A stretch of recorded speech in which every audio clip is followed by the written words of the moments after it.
Hi folks, this is Ken from Elephant Foot Risers and elephantfootrisers.com. And in this short video, I hope it's short, we're going to go over how to measure a pedal for a custom frame or riser. I have had several requests for people with pedals for risers for pedals that aren't particularly popular. There aren't that many of them, so they're not going to have a standard riser made for them. So in this particular demonstration, I'm going to use a couple of different pedals to demonstrate how I would normally measure a pedal to make a riser. So that if you guys have pedals you want me to make risers for, well, this is how you would go ahead and do it. First thing you need, very important, is one of these guys. This is a caliper. They're less than $10 on Amazon, and they're very simple to use. You start from the closed position, you zero them out, and once you do that, you can take your pedal and you can start measuring it. I always measure from the bottom of the pedal because that's where my risers have to fit. So you'll notice in this particular case I'm getting a readout of 38.4. Okay, 38.1, and I move the caliper all the way down to make sure that I measure the widest point in that box. So I'm looking at about 38.2. Now I'm going to round that up, but if you ever give me measurements, I want to know what your measurements are. I want to know what the actual measurements are. This way I can determine how much I need to round up. Sometimes you have to round up a half, and sometimes you don't. Really depends on the pedal. I know that sounds strange, but that's what I found. So again, we're going to measure the width, right? And I'm going from the widest part. I want to make sure I'm perpendicular. Sorry folks, very hard to do this. It's not, there we go. I'm going to try it this way. There we go. A little up, a little over this way. Okay. So that's where we want to measure. So that one's going to come in at 38.2. I'm going to do the same with the other side. See, this is a little wider here. Oh, there we go, 38. Make sure you're perpendicular, right? No angles. So I know I'm pretty secure with 38.2 for that. So I've now measured twice. The old saying, measure twice, cut once. In my world, it's measure twice, print once, because prints don't happen well, they do happen overnight. They don't happen immediately. So even a small riser is going to take several hours to print out. So that's showing me a 92.5. My guess is 92.3, 92.1. Let's do the other side.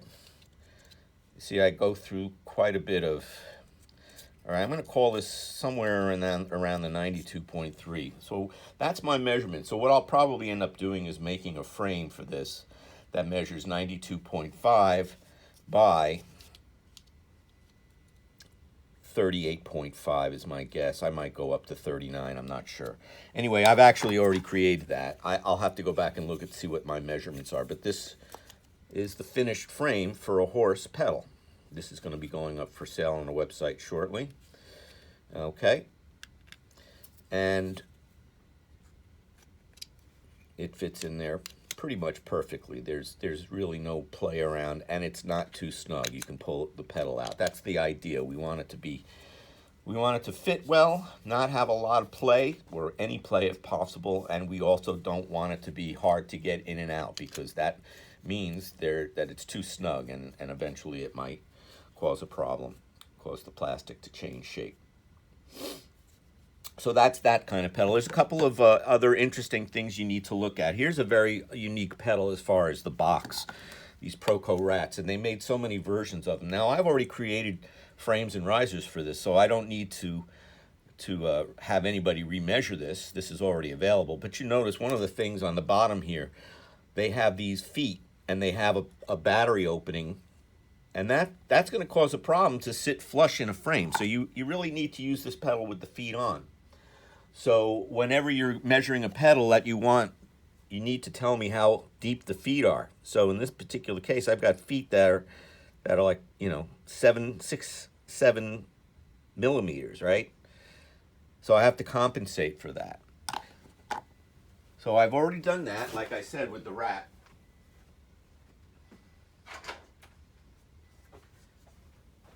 You notice the Rat frame has a very high side.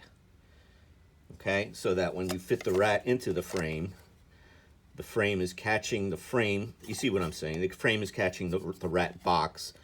Okay, and that's a nice snug fit. So if you're measuring a pedal that has feet like that, somebody recently requested some custom frames that have feet, and I need to know what that measurement is.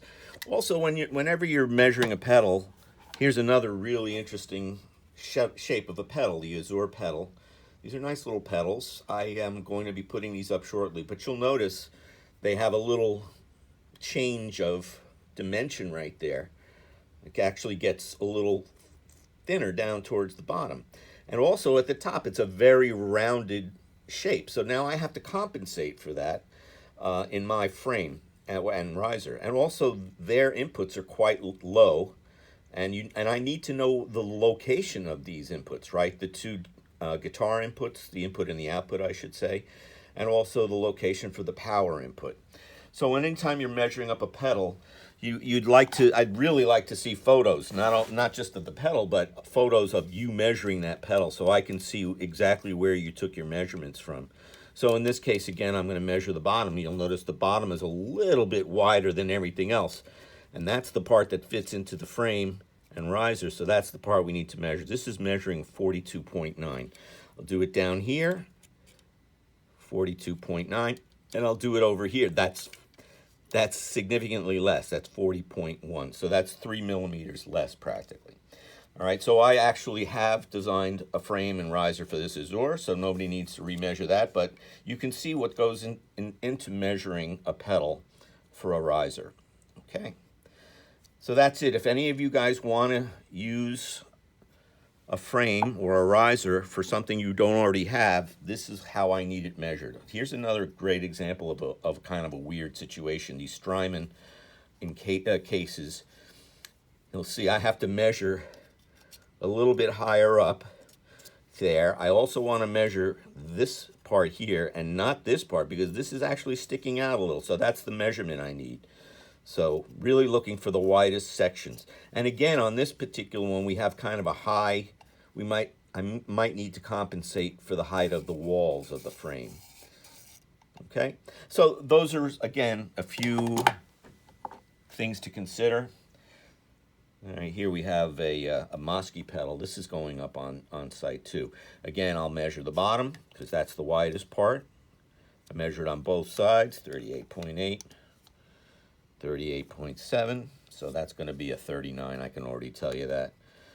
And this is 93.9, 93.8. I'll probably make this a 94, and hopefully that'll work, and if I need to, I'll make it a 94.5.